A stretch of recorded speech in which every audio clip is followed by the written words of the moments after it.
Hey everyone, and welcome to Boston Autoblog. I figured since it's the 4th of July weekend that I would do more of a laid-back video for you guys. And unfortunately, I am a very professional person and very structured person, so we're going to do this very formally.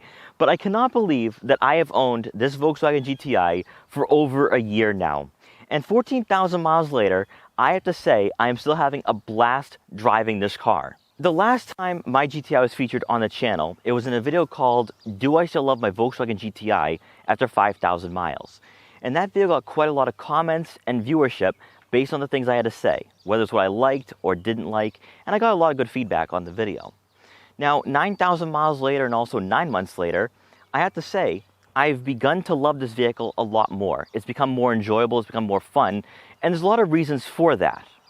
So your first question probably is your Volkswagen GTI modified? And it is not. So all 14,000 miles have been stock, and lately I have not had the urge to modify the GTI at all.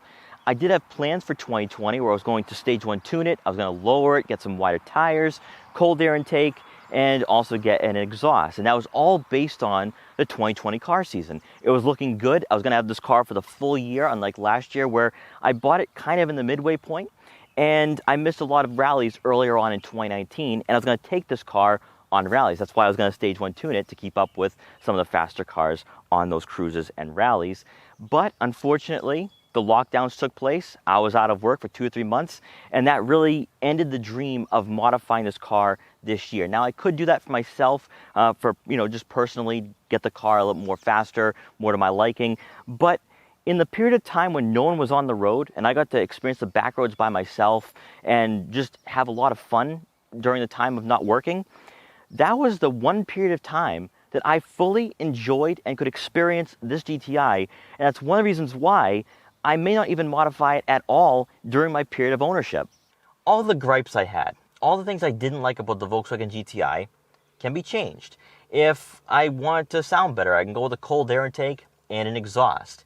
If I want it to handle better, I can lower it and get wider tires. If I want it to be faster, I can go with a stage 1 or stage 2 tune.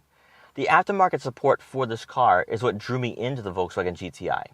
However, and I've never brought this up on the channel or really talked to a lot of people about this, is that I plan on buying a used GTI back in 2019. And that would have made modifying the car a lot easier. However, the Cornflower Blue GTI popped up on my radar, and the rest is history. There was no way I was going to pass up that opportunity. I wanted to buy the car. The minute I saw the color, I was like, you know what? I got to go with this car. And I haven't regretted it at all. The fact that I haven't touched this car because I've been very hesitant to void the warranty, it's my first new car. I don't really want to touch it right now. Some people would say that it was a mistake. You shouldn't have bought a new car. You should have just gone with a used GTI if you wanted to modify it. And I would say you're probably right, but going new was definitely, for me, the best decision. I have no regrets whatsoever. And I do have to say, having driven this car for 14,000 miles, keeping it stock, it is one of the best cars you can buy under $30,000 for sure. And I know you could say, well, you could buy a Subaru WRX, you can go with the Hyundai Veloster N, you can go with a Mazda Miata, you can go with tons of cars. But how many vehicles on the market under $30,000 can provide a great handling driving experience, give you enough power where you can really have a lot of fun on back roads, but also still practical as well? That's the reason why I bought the car, because it had the practicality aspect for my camera gear.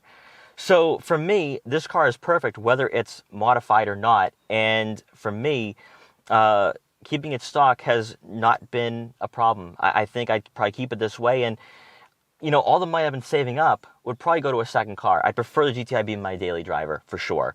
And that's one of the reasons why I've been very reluctant to change that, because I think if the opportunity does arise, if there's other cars that pop up on the market, I'd probably buy a second car to be my mod car for the channel. Another thing I learned with 1 year of ownership with the GTI is that if you have taller passengers, they can most certainly fit up front. Recently, I had a friend over 6 foot tall sit in the passenger seat. He adjusted the seat all the way back, and he felt as though he had way too much room.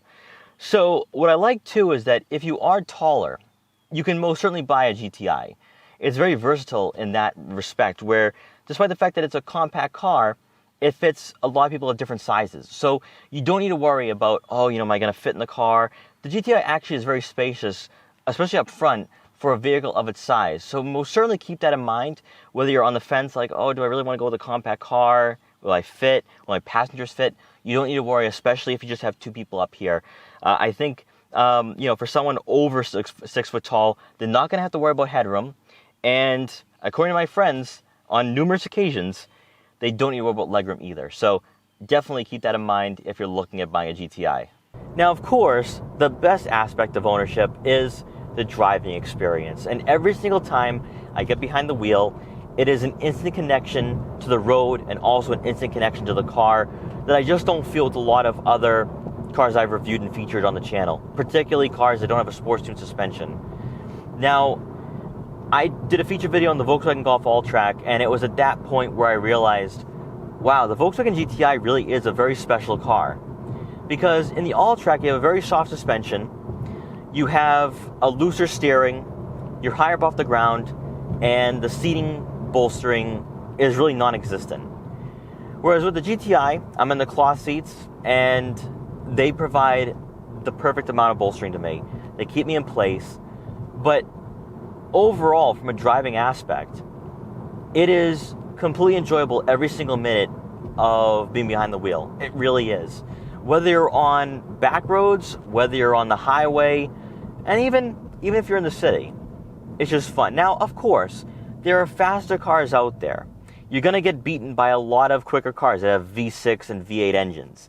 So, I mean, if you modify it, of course, then you could probably take a few cars. But to me, I am so over the idea of being the fastest, being the quickest. This car has just allowed me to have a lot of fun by myself on an empty road, on empty highways, and that's really where I've learned to enjoy this car, especially with everyone not being out. I enjoy the solo drives. I enjoy just getting behind the wheel and just being locked in and fully engaged behind the wheel at all times. Now, we see those memes on the internet of Volkswagen GTI owners. I think the memes from the movie Cars, where you feel like I am speed, I am power, something like that, and you can get around other consumer cars. And yes, I do feel that way every single time, because I have this ability where I can get around people very quickly. I can get myself out of tight situations like right now. And I have that torque where I can get around slower drivers. And it makes driving this car, even in non-high speed situations, very enjoyable. You can go from 30 to 60 and just have a blast. And that's what I love about this car. I think I said it in my review of the GTI, where I now understand where people come from, where it's better to have a slow car and drive it fast than to have a fast car and drive it slow. I totally understand that. I totally get it.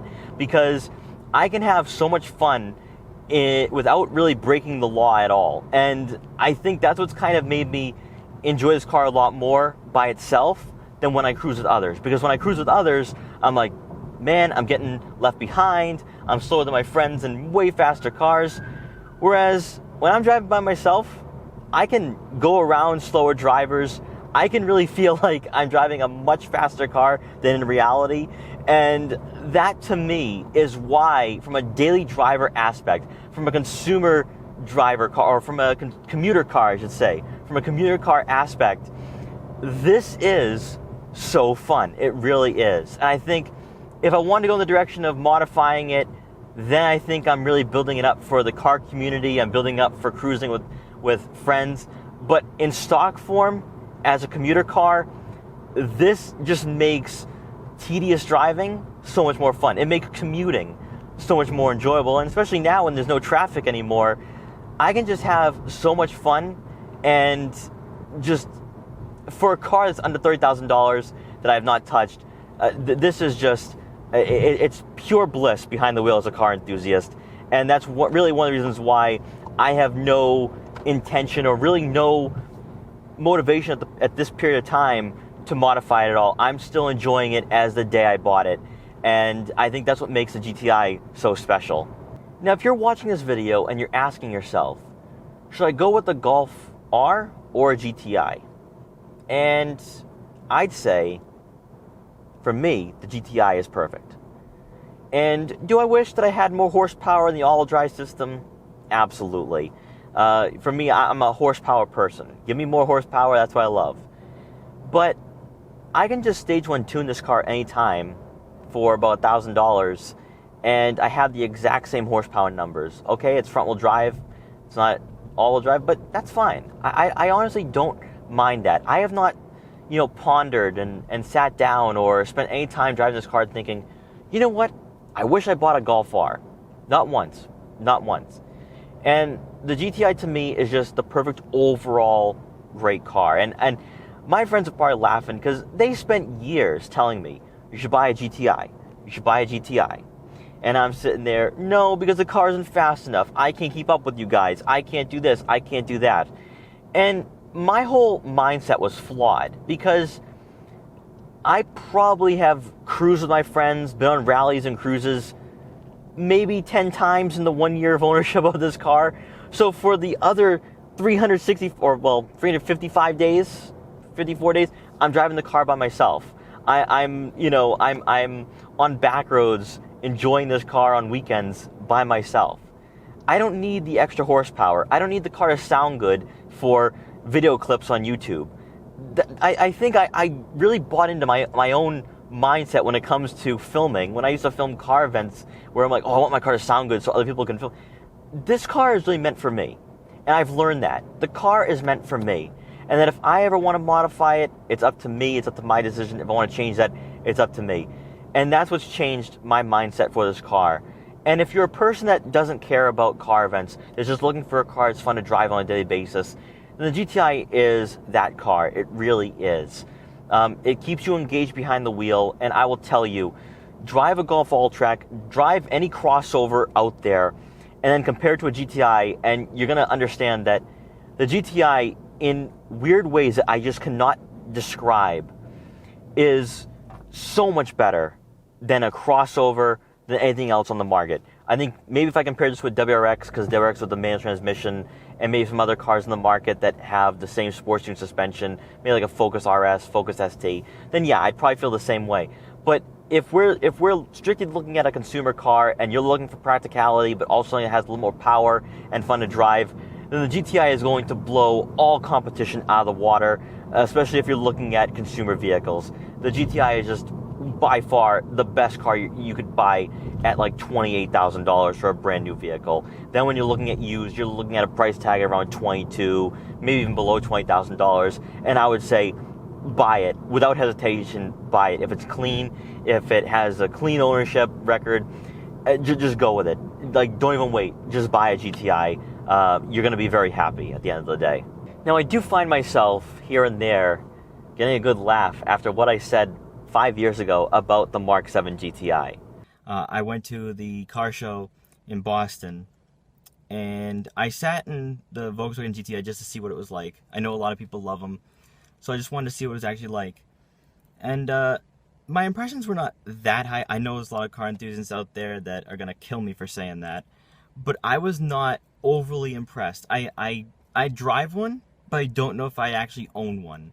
But today, I am very proud and excited to show you guys my all-new 2019 Volkswagen GTI Rabbit Edition in cornflower blue. If I can change, and you can change, everybody can change! Now, I have come a long way from that day.